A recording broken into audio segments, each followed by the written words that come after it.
ಶಿವಮೊಗ್ಗದ ಲೋಕಸಭಾ ಸದಸ್ಯರು, ಶಿವಮೊಗ್ಗದ MP ಆದ ಗೀತಕ್ಕನವರೇ, ಇನ್ನೊಂದು ತಿಂಗಳಾದ್ಮೇಲೆ ಹಂಗೆ ಕರೆಯೋದು ಅವ್ರನ್ನ. ಅದಕ್ಕೆ ನಾನು ಈಗಲೇ ಕರೀತಾ ಇದ್ದೀನಿ. ಬೇರೆ ಹೀರೋಸ್ಗೆ ಫ್ಯಾನ್ಸ್ ಇರ್ತಾರೆ, ದೊಡ್ಡ ಮನೆಗೆ ಭಕ್ತರಿರ್ತಾರೆ. ಅದು ದೊಡ್ಡ ಮನೆಯ ತಾಕತ್ತು. ಕರ್ನಾಟಕದಲ್ಲಿ ನನಗೆ ಇಬ್ಬರು ಇಷ್ಟ ಶಿವಣ್ಣ ಸರ್. ಒಂದು ನನಗೆ ಜನ್ಮ ಕೊಟ್ಟ ಅಪ್ಪ, ನಾನು ಇಷ್ಟಪಟ್ಟ ಅಪ್ಪು. ಇವರಿಬ್ಬರು ನನಗೆ ತುಂಬ ಇಷ್ಟ ಸರ್. ಇವತ್ತು ಫಾದರ್ ಅನ್ನೋ ಟೈಟ್ಲು ಎಲ್ಲೋ ಕೇಶವಾರದಿಂದ ಬೆಂಗಳೂರಿಗೆ ಬಂದು ಒಂದು ಸಾಮ್ರಾಜ್ಯ ಕಟ್ಟಿದಂಥ ಚಂದ್ರು ಅವರು. ಫ್ಯಾಮಿಲಿ ಅಂದರೆ ಹೇಳ್ತಿರ್ತೀನಿ, FAMILY, father and mother I love you ಅಂತ. ಅದು ಫ್ಯಾಮಿಲಿ ಅಂದರೆ. ಫಾದರ್ ಅಂತ ಟೈಟ್ಲ್ ಇಟ್ಟಿದ್ದಾರೆ.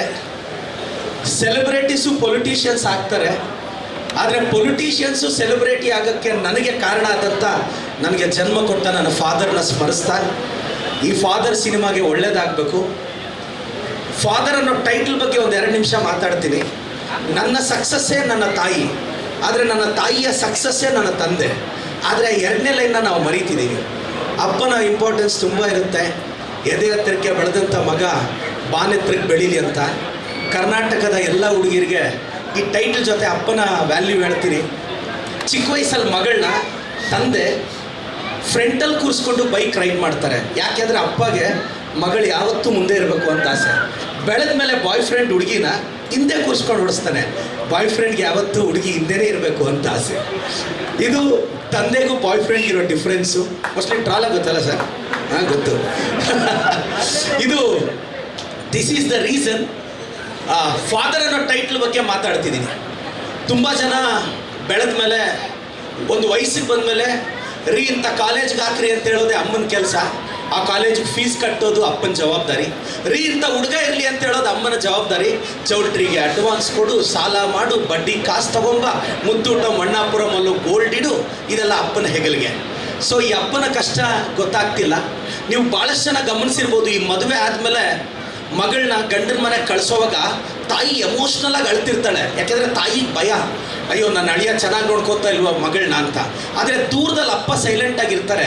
ಯಾಕೆಂದರೆ ಅಪ್ಪನಿಗೊಂದು ಕಾನ್ಫಿಡೆನ್ಸ್, ಬೈ ಮಿಸ್ಟೇಕ್ ಅವ್ನು ಕೈ ಕೊಟ್ಟರು ಮತ್ತೆ ನನ್ನ ಯುವರಾಣಿ ಥರ ನೋಡ್ಕೊತೀನಿ ಹೋಗು ಮಗಳೇ ಅಂತ ಆ ಸೈಲೆನ್ಸಲ್ಲೇ ಅಪ್ಪ ಮೆಸೇಜ್ ಪಾಸ್ ಮಾಡಿರ್ತಾರೆ. ಮೋಸ್ಟ್ಲಿ ಈ ಮೆಸೇಜು ಎಷ್ಟು ಜನಕ್ಕೆ ಗೊತ್ತಿರುತ್ತೆ ಅಂತ. ತಂದೆಯ ಬಗ್ಗೆ ಬರೆಯೋಕ್ಕಾಗಲ್ಲ, ವಿವರಿಸೋಕ್ಕಾಗಲ್ಲ, ವಿಶ್ಲೇಷಿಸೋಕ್ಕಾಗಲ್ಲ. ಭಾಳಷ್ಟು ಜನ ಹುಡುಗರು, ನಾವು ಮನೇಲಿ ಯಾವತ್ತಾದ್ರೂ ಕಣ್ಣೀರು ಹಾಕಿದ್ರೆ ಅಮ್ಮ ಬಂದು ಒರೆಸ್ತಾರಲ್ಲ, ಸೂಪರ್. ತಿಂಗಳಿಗೊಂದ್ಸಲ ಅಳ್ಬೋದಾ? ಇಲ್ಲ 6 ತಿಂಗಳಿಗೊಂದ್ಸಲ ಅಳ್ಬೋದಾ? ತಿಂಗಳಿಗೊಂದ್ಸಲ ಕಣ್ಣೀರು ಹಾಕ್ತೀವಿ ಅನ್ಕೋಣ ಚಿಕ್ಕ ವಯಸ್ಸಲ್ಲಿ. ಅಮ್ಮ ಒಂದು 10 ನಿಮಿಷ ನಮ್ಮನ್ನು ಕಣ್ಣೀರು ಕಂಟ್ರೋಲ್ ಮಾಡಿಸ್ತಾರೆ. ಆದರೆ 29 ದಿನವೂ ನಾವು ಅಳ್ದಂಗೆ ಆ ಮನೇಲಿ ನಮ್ಮನ್ನು ನೋಡ್ಕೊಂಡಿದ್ದ ಅಪ್ಪನೇ ಅಲ್ವಾ? ಸೊ ಇದನ್ನು ನಮ್ಮ ಸೊಸೈಟಿ ನೆನ್ಪಿಟ್ಕೋಬೇಕು ಅಂತ ಹೇಳ್ತಾ, ಚಂದ್ರು ಸರ್ ಧೈರ್ಯವಾಗಿರಿ. ಇಟ್ಟು ಪ್ಲಾಫ್ ಜೊತೆ ಸಂಬಂಧ ಬೇಡ. ನೀವು ನಾವೆಲ್ಲರೂ ಬೆಂಗಳೂರಿಗೆ ಸೋಲಕ್ಕೆ ಬಂದವರು. ಗೆಲುವೆಲ್ಲ ನಮಗೆ ಕಾಂಪ್ಲಿಮೆಂಟ್ರಿನೇ. ನಾವೆಲ್ಲ ಬೆಂಗಳೂರಿಗೆ ಸೋಲಕ್ಕೆ ಬಂದವರು. ನನಗೆ ಗೊತ್ತಿರೋ ಪ್ರಕಾರ ಗೆಲ್ಲಕ್ಕೆ ಬಂದಿರೋರೆಲ್ಲ ಬೆಂಗಳೂರಿಗೆ ಸೋಲ್ತಾ ಇದ್ದಾರೆ. ನಾವು ಸೋಲಕ್ಕೆ ಬಂದು ಗೆಲ್ತಾ ಇದ್ದೀವಿ. ಗೆಲ್ಲಬೇಕು ಅಂದಾಗ ಭಯ ಬರುತ್ತೆ, ಭಯ ಬಂದರೆ ಸೋತೋಗ್ತೀವಿ. ಸೋಲಕ್ಕೆ ರೆಡಿ ಇದ್ದಾಗ ಭಯ ಬರಲ್ಲ, ಗೆದ್ದು ಬಿಡ್ತೀವಿ. ನಾನು ಹಂಗೆ ಅಲ್ವಾ ಗೆದ್ದಿದ್ದು.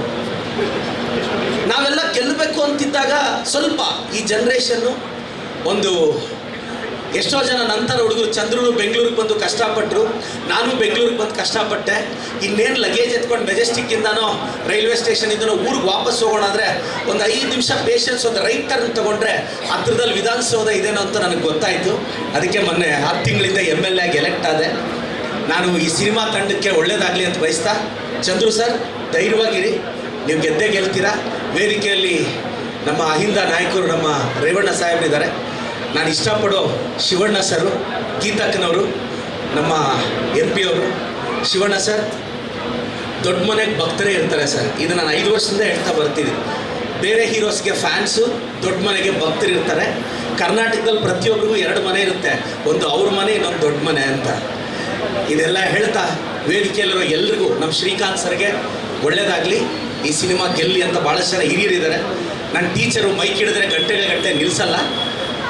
ಆ ಕಾರಣಕ್ಕೆ thank you so much sir. Thank you Revanna sir ಮತ್ತು ಪ್ರದೀಪ್ ಸರ್. ಶ್ರೀಕಾಂತ್ ಸರ್, ಇವಾಗ ಹೇಳಿ.